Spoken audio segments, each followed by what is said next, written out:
What's going on YouTube? With how busy the compact SUV segment is these days, it is very important that you continue to evolve your products. And Kia has continued to change the Sportage year after year, and that carries on for 2025. So, have they added even more style and value for 2025? Well, let's go ahead and find out.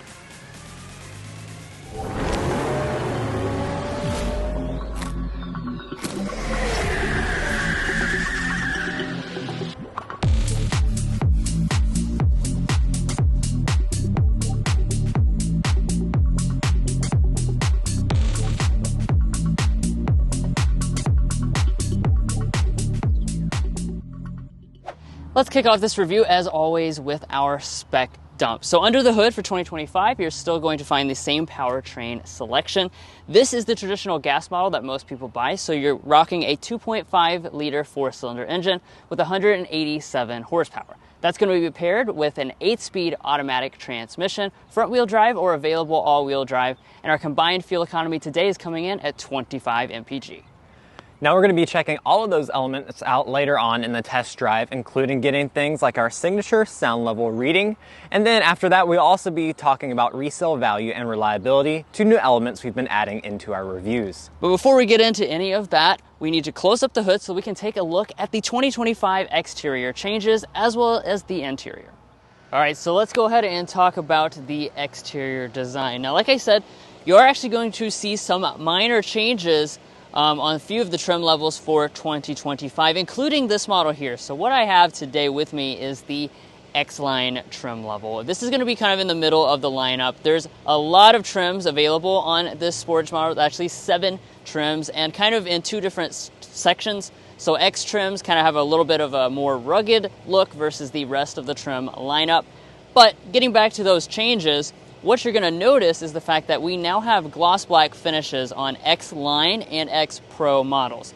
So you've got the gloss black finish here on our emblem, and then down below you're also going to notice the black finish on our bumper surround. So this is kind of the chunkier look for the X-Line model, and you've got the gloss black finish instead of the previous silver. I think this looks quite a bit better, especially since almost every single model in the trim lineup is going to get the gloss black finish on the Tiger Nose grille.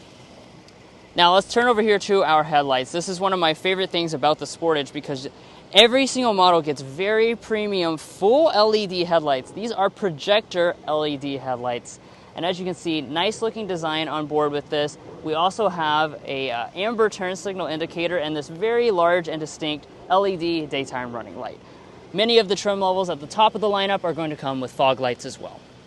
And coming around to the rear, there aren't going to be any major design changes for 2025, but you will have a couple of little changes on this X-Line and X Pro trims. First of all, you do have this gloss black trim going around the outside of the rear bumper for this year, as well as having black elements all throughout, which I think looks really good. Right, so you basically get a couple of little tweaks for 2025. And by the way, this is Josh. He is a new member to our channel. He's filling in for Mason today, who is on vacation. So thanks for joining us and helping me out today. Now let's go ahead and check out these taillights though, because we need to see, as always, if all the elements are going to be LED. So he steps on the brake here. We've got an incandescent bulb. This is also going to be incandescent. So we're really just looking at LED accents on board for this X-Line model, which is kind of a mid-level trim. As far as down here in your lower fascia, like Josh was saying, you get the gloss black finish. The exhaust pipes are going to be hidden as well. Now moving on to our wheels, you've got a lot of different choices ranging from 17 to 19-inch alloy wheels. This mid-level X-Line is probably the best-selling trim level in the lineup, and it does have tweaked wheels for 2025. So you've still got a 19-inch alloy, which is the biggest in the lineup, but you now have a gloss black finish to match with those new gloss black accents in the front and in the rear, as opposed to the previous contrast design. You know, whether or not you like that better, that's going to be up to your personal taste, but now this is maybe a little bit more fashionable and trendy. Now, coming up here to our mirrors, gloss black finish up here as well, and you have heating and blind spot monitoring included, so long as you choose at least the EX trim level. Now, as far as the side is concerned, our overall length is coming in at 183.5 inches long, which is a little longer than your main competition, such as Rogue and RAV4. Now, talking about design elements, of course, you're going to have a similar look with gloss black finishes. You have raised roof rails with any of the X trim levels on board. Now, talking about safety systems, you are going to have 3 out of 4 of your active safety features standard across all trim levels. However, you will have to upgrade to one of your higher trim levels if you want adaptive cruise control and highway drive assist. But anyways, guys, that's it for the exterior. Now it's time to check out the interior. But first, if you're new here, we're brothers, and we've been reviewing cars since we were 12 and 16. We may be young, but we love cars. And we'd love for you to subscribe to be a part of our Car Confections family. Let's learn a lot, have some fun with all the latest cars. And let's go ahead and check out the interior. First, here's our key fob.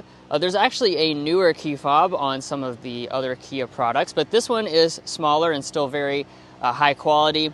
You do have a smart entry system and remote start on all but the base trim level. Getting inside, there's not a sensor behind the door handle, so just press the black button. That will unlock the door.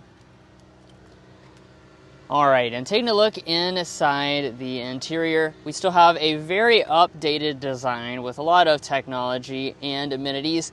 Before we get into those specific details, let's first talk about what you're going to get with your seating and materials. So only the base LX is going to come with cloth seats. Everything else is going to come with Syntex leatherette. So this X-Line model comes with the premium version that has additional quilting in the center section there. Makes everything, again, look quite nice. It feels pretty realistic as well.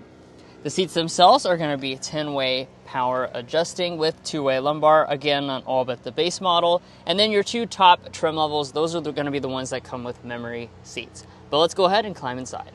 And now that I'm inside here, let's look at the rest of the cabin materials. So even though this is a mid-level trim, you still have a lot of nice finishes, including leatherette across our armrest and center section, soft touch plastic along the top.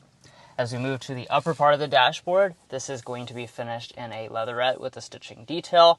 We have a gloss black finish around the vents. You'll also notice that we've got this quite realistic looking faux wood trim. This is going to be included on just your X trim levels. And it does kind of add that little bit of extra luxury to the cabin. And then finally down here at the bottom, we have a gloss black finish around our shifter, and it's not going to be padded down here. We'll go ahead and fire it up with our push button start.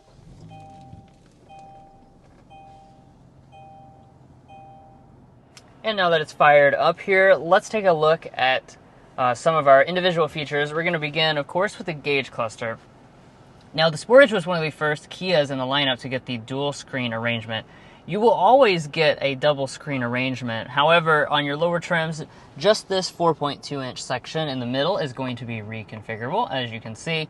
If you get a higher end trim, the whole entire thing will be completely reconfigurable. No model, though, is offering a head-up display at this time. Now, coming back to the steering wheel, we've got a nice leather-wrapped steering wheel. Of course, it's going to be manual, tilt, and telescoping. And again, your upper trim levels, those are going to be the ones that come with steering wheel heating, although it is available as an option on many of your lower trims as well. Now, let's turn over here and take a look at interior storage, because we have some kind of innovative options going on. First of all, you'll notice inside we have some donuts. We at Car Confections like to do the donut test because that is our emblem, and we want to see how many donuts fit into a center console so that we can check the volume. Well, in this case, it's going to be 10 donuts, which is pretty decent for this class. Actually, the lid is kind of hollowed out. That's why they're stuck up, and that easily fits inside. Now, this is the cool part. So you've got this big storage cubby right here. This doubles as an area where you could actually store an object as large as an iPad, or you can use it as cup holders. When you press that button, you just magically get those outlines right there. And then finally, in the front of that, we have another large area, great for your phone, and it is also a wireless phone charging pad. Now let's come back to the shifter here. As you can see, we've got the T-shaped traditional style shifter. This comes on gas models. Hybrid models come with an electronic shifter. We can bump to the left to shift manually. There are no paddles on the steering wheel though. When we go into reverse, as you can see, we do have a traditional backup camera on board. This has active trajectory. We also have rear parking sensors. However, if you want a 360 camera, that is going to be reserved for the Prestige versions of the X Pro and the SX trim levels. And then back behind the shifter, you got your drive mode controller, a few different other functions, including your auto brake hold, The electronic parking brake is on the left-hand side of the steering wheel. Now as we continue on over here, notice we have a panel of buttons. We do have heated seats on the vast majority of the trim levels for the 2025. That's what that is. The buttons below that you don't have on today's X-Line, ventilated seats, those are going to be reserved for your highest end trim levels, and that's the heated steering wheel I was mentioning earlier. Now as we move above, we're going to come to our climate controls next. This is a dual zone automatic setup. It's standard on everything but the LX trim level. And you've probably seen this in other Kias, but these buttons actually serve two functions. So right now it's your climate controls, but if I press right there, that is going to change it to our audio controls for both our virtual buttons and our physical buttons. Now speaking of such, we've got two different audio systems on board. We've got the standard 6-speaker sound system. There is also an available Harman Kardon sound system on the top trim levels, but let's go ahead and give this one a sample.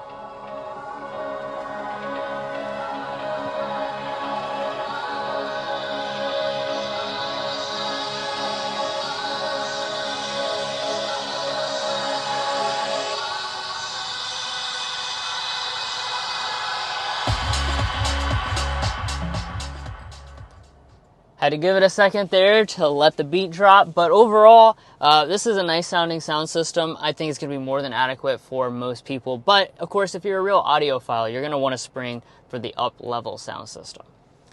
All right, let's talk technology next. So two different screens on board, 8-inch display on just the base LX trim level. Everything else is coming with this 12.3-inch display. Now, what's important about this 12.3-inch display is that a lot of the Kias in the lineup have moved to the updated software now. For 2025, this is still going to keep the older software, meaning that you're going to have wired Android Auto and Apple CarPlay with this big screen. Actually, if you get the smaller LX screen, that's going to get you wireless, but the vast majority of the trim levels will need a physical connection for Android Auto and Apple CarPlay. Now, as far as other functions, though, you are going to have a built-in navigation system, and overall performance is pretty snappy. Rising above here, we've got a manual dimming mirror. We also have, surprisingly, a panoramic sunroof on today's example. This is a premium feature that Kia has actually expanded availability of for 2025. So now you have a premium package that is available on both the X-Line and the EX this year. So you can add premium features such as this panoramic sunroof even to more affordable trim levels. All right, let's go ahead and check out the back seats next, since most people are using these as family crossovers. Let's start with space. So 41.3 inches of legroom is what you have on board. You also have about 39 inches of headroom. Specifically with the legroom, Kia says this is class leading, and I do believe that because it feels exceptionally spacious back here. I can really stretch all the way out when I'm sitting behind my own 5'8" driving position. Now let me bust out the ruler though so we can officially get a knee room figure. Looks like we're sitting at about 8.5 inches of knee room, so that's very, very good. My feet can also have plenty of wiggle room underneath of the seat as well. Now, as far as the seats themselves, these are quite comfortable. One of the things I really like is the fact that these recline a lot. So if I pull this button here on the side, I can go all the way back to here to really put myself in the ultimate nap position. All right, now in terms of other features, most trims are coming with our USBs in the back of the seat backs here. We also have integrated vents on most models and a storage cubby down below. The back of the headrest are going to be coat hangers, And then if I fold down our armrest here, which is kind of stuck, you'll find two cup holders inside. Now in terms of the door trim, it's mostly the same as what you have in the front, except the top panel is going to be hard touch plastic, and you have some bottle storage down at the bottom. Now walking up to the tailgate, one of the things that's included in the aforementioned premium packages is the fact that you have a power trunk with smart capability, so it will sense your approach and open up when you have the key fob. And then let's take a look inside here and talk about how much space you're going to find. So you're going to find 39.6 cubic feet of space behind the second row. And if I fold down the seats, that's going to bring us up to a maximum of 74.1 cubic feet. Those are pretty good numbers. Those are actually a little bit bigger than what you find in the RAV4, and it's almost identical to the largest offerings in the segment, such as the CR-V. So definitely liking that. In terms of folding down those seats, Kia is actually including handles back here to fold down the second row seats. That is rare for this segment of vehicle. So if I do that, you'll see that that folds down nice and flat. This is Car Confections after all, so bringing a tape measure here, get us our dimensions of this cargo area. We're looking at, from the front row to back here, 75 inches of length. From the second row, you have 40 inches of length. We'll get the width of the cargo opening.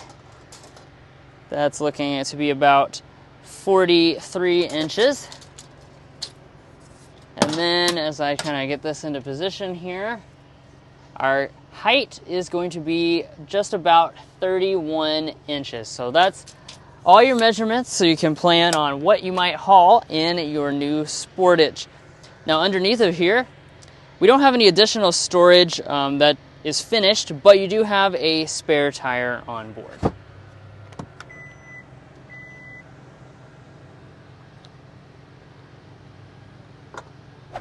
All right, well, we are behind the wheel of this 2025 Kia Sportage, and during this test drive, we're going to be covering a lot of different things, as you can see on the screen right now, including getting our signature sound level reading.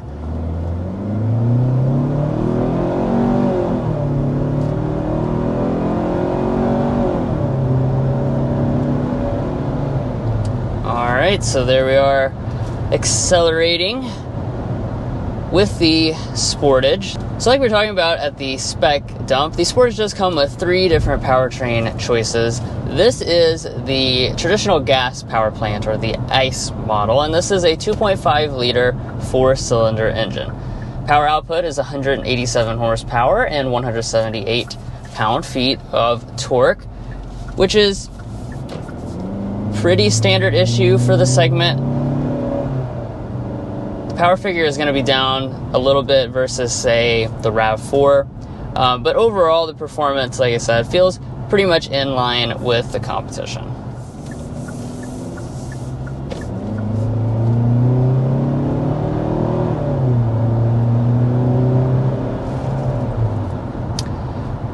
Now, as I accelerate there, you might notice one of the unique elements about the powertrain of this Sportage. Compared to the competition, this actually has a traditional automatic transmission. So this is an 8-speed automatic versus most of the rivals using continuously variable transmission. So if you like that more traditional feel, this is going to be a good option to give you that traditional feel. And also, even if you get the hybrid offerings, those too come with traditional automatic transmissions. So that's just kind of, like I said, a unique thing about the Sportage. Now, as we talked about during the exterior, you still have kind of that duality of the lineup where you have your traditional looking models and then your X-Line / X-Pro looking models, and that will continue on into your drivetrain. Those X-Line and X-Pro models will come standard with all-wheel drive, and then the rest of your models will be standard with front-wheel drive and optional all-wheel drive.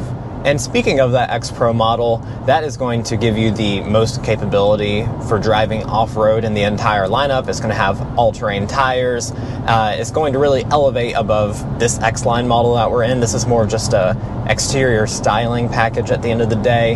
The X-Pro is really where you're going to get like multi-terrain select drive modes and extra capability if you would like to have that. Right, that one has the all-terrain tires, for example. But, you know, most people are going to go for this street-focused model, and the rest of the lineup as well. And one of the things I really like about it is the fact that this has really fantastic ride quality. So we went over some bumps back there, and it really soaks them up quite well. This is a smooth riding SUV. Most vehicles in this segment are, and this certainly is right in line with all the best competition. All right, so I switched into sport mode here.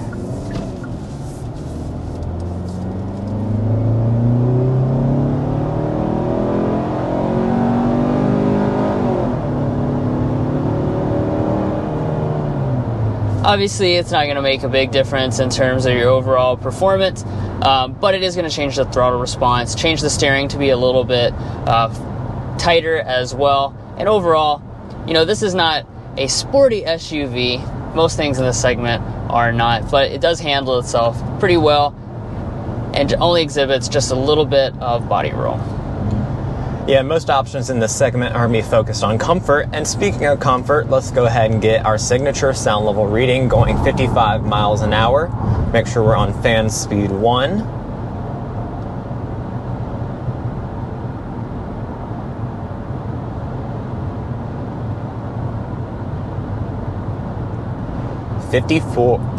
Change on me last second. 53.2 is actually what we're going to be sitting at. Now, that is an incredible sound level reading. Most Kias do really well along this strip of road, and I don't have to sit here and guess, though, about how it compares to all of its competitors, because I'm now going to go to carconfections.com/sound level readings to compare it to all of its competitors in the segment. And sure enough, that was a fantastic sound level reading. It actually ties it for quietest in the segment, and it just barely outpaces the model that we tested last year. So very, very great. I think we find that a lot of the Kia models are really good on sound deadening, and that continues on for the Sportage. Yeah, we've been seeing that trend in a lot of segments. The Hyundais and the Kias are the ones that are coming in quieter than the competition. Now, as far as fuel economy goes for the Sportage, if you have front-wheel drive, you'll be sitting at 28 mpg combined. All-wheel drive will put you at 25 mpg combined, and if you get something like the X Pro with all-terrain tires, it will drop it quite a few more than that. And of course, the hybrids will be even better than this gas model. And if you are interested in checking out a review on that, we do have some on the channel. So go ahead and head on over to check those out as well. Okay, let's talk about our slam dunk and airball for the day, our most favorite and least favorite element of this 2025 Sportage. I will start us out with the slam dunk. It's got to be the continued value that you get for the Sportage this year. This offering has always been competitively priced, as you will see in the section ahead.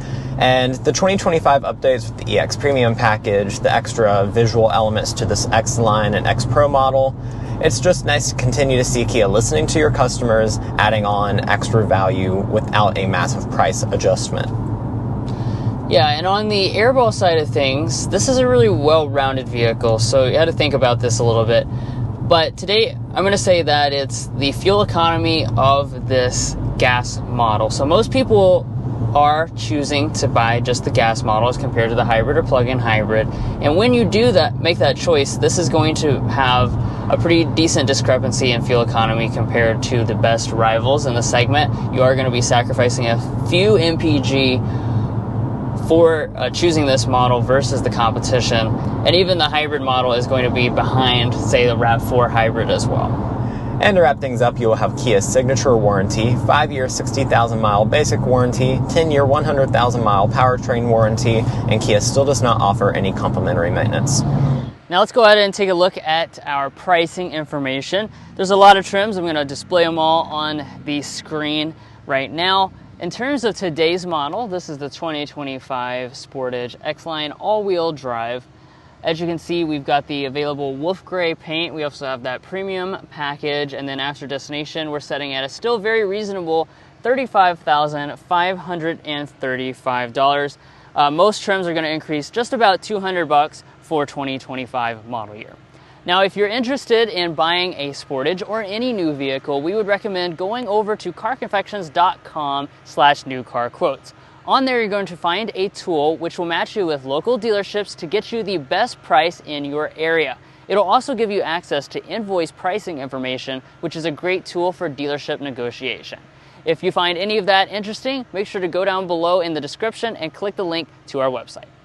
Now let's talk about potential resale value and reliability to make sure that you are making a good purchase decision.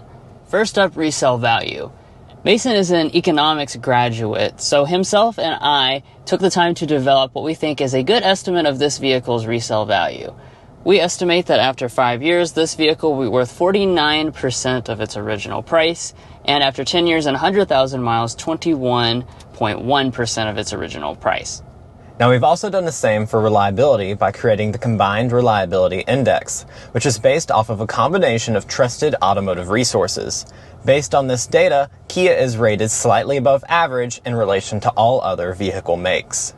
If you'd like to check out all our data about reliability and resale values, as well as learn about our methodology, make sure to head over to carconfections.com/resale and /reliability. Buying a new car is a big decision, so this is a great place to cross-shop between different vehicle makes. Well guys, hopefully you enjoyed this in-depth review of the 2025 Kia Sportage X-Line. If you did, we would encourage you to go down below and click subscribe, because when you do, that's what gives us access to all the latest and greatest vehicles on the market. If you're already a fan and subscriber, we really appreciate your continued support. And we'll catch you next time as we sample more of the latest automotive delicacies.